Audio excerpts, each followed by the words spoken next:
because you're never going to have a fear-free existence. I mean, some fear is acceptable and legitimate.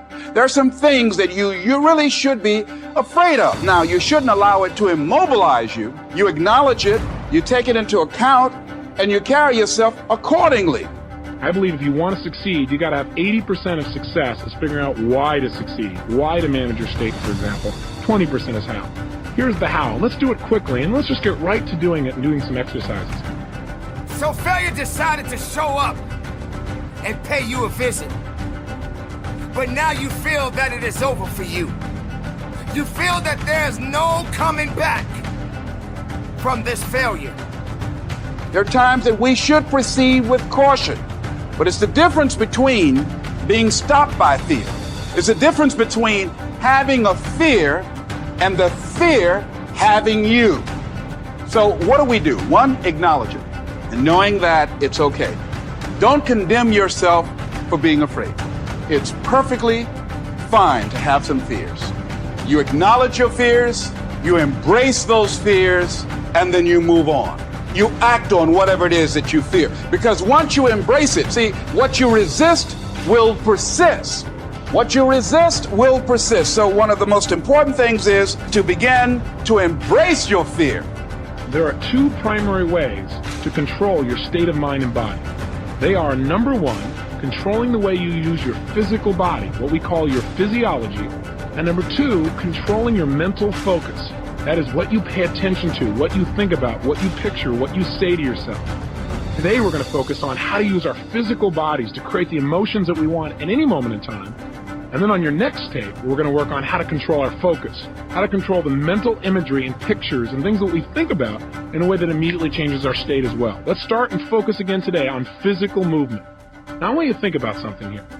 In order to feel anything in your life, you feel it through your nervous system, through your physical body. Now, if I told you I know someone who is totally depressed, I bet you could tell me about the way they move or even their posture. So what we've got to begin to do, how do we handle that? What's the process? Because it's all up in here.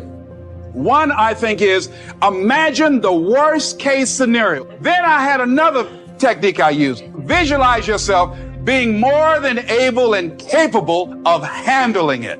And I used to have a tremendous inferiority complex about speaking before people that I felt who had more going for them than I did. Because I'm not college trained, I used to feel that college people were the most intelligent people on the planet. And there was nothing I had to say for them. And what will they listen to me for? That's the way I felt. And so I had to visualize myself speaking before them, speaking before various audiences that had more going for them than I did, and realize and appreciate my own value, and that I was a worthwhile person, even though I didn't have all going for me. I didn't have the money, I didn't have the education that they had. So part of the process is seeing yourself being worthy.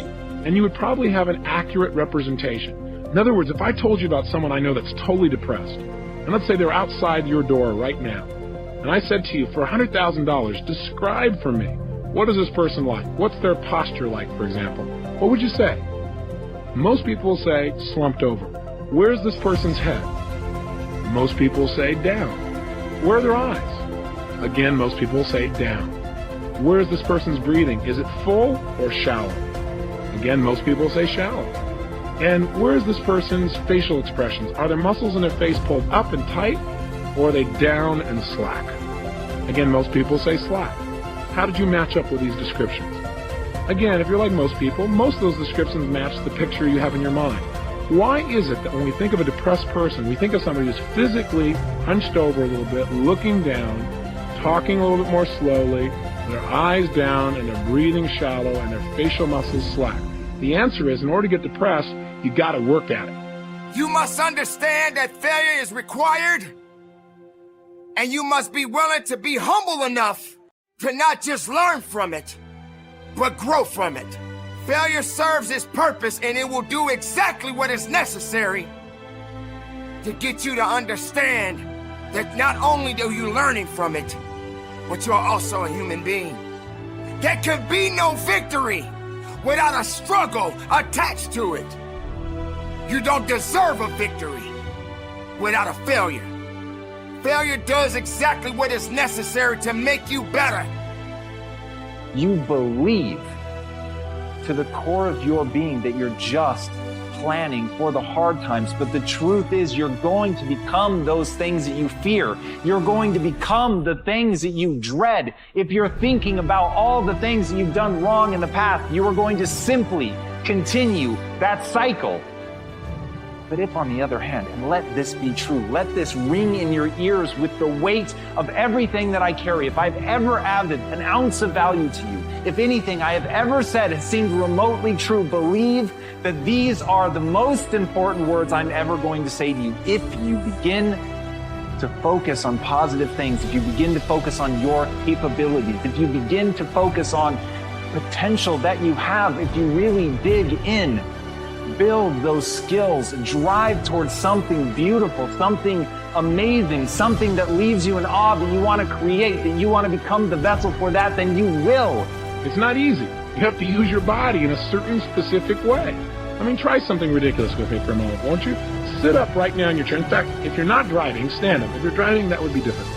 But if you're sitting, stand up for a second. Hell, I'm in the room. To put you on the path at the right moment.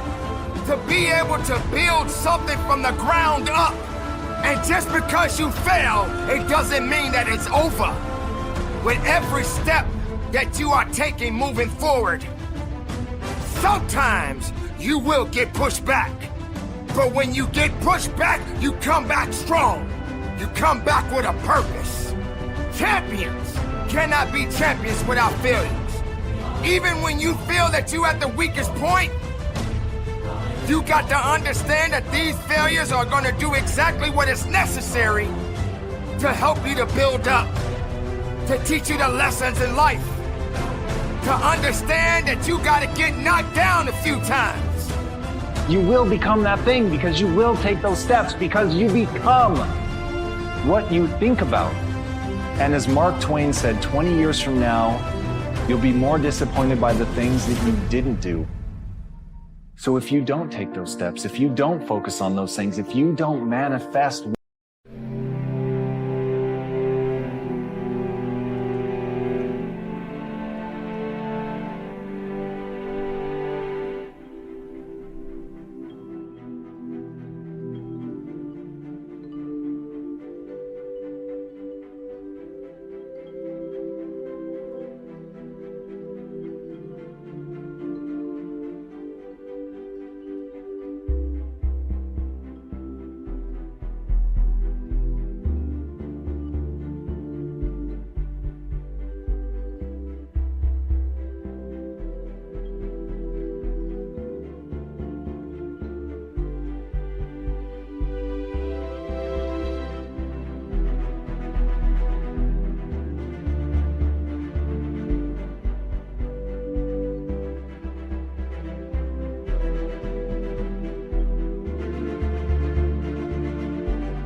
you want to become, if you don't believe in it, if you don't see how real it could be, if you can't picture the version of yourself that you want to become, and even though people have told you that it's not possible for you, that the things you did in the past are never going to allow you to do that, that you're not smart enough, if you let that creep into your mind, then that's what's going to happen. But if you can see that vision, if you can allow yourself to believe it, then you're going to take the steps that you need to execute against that.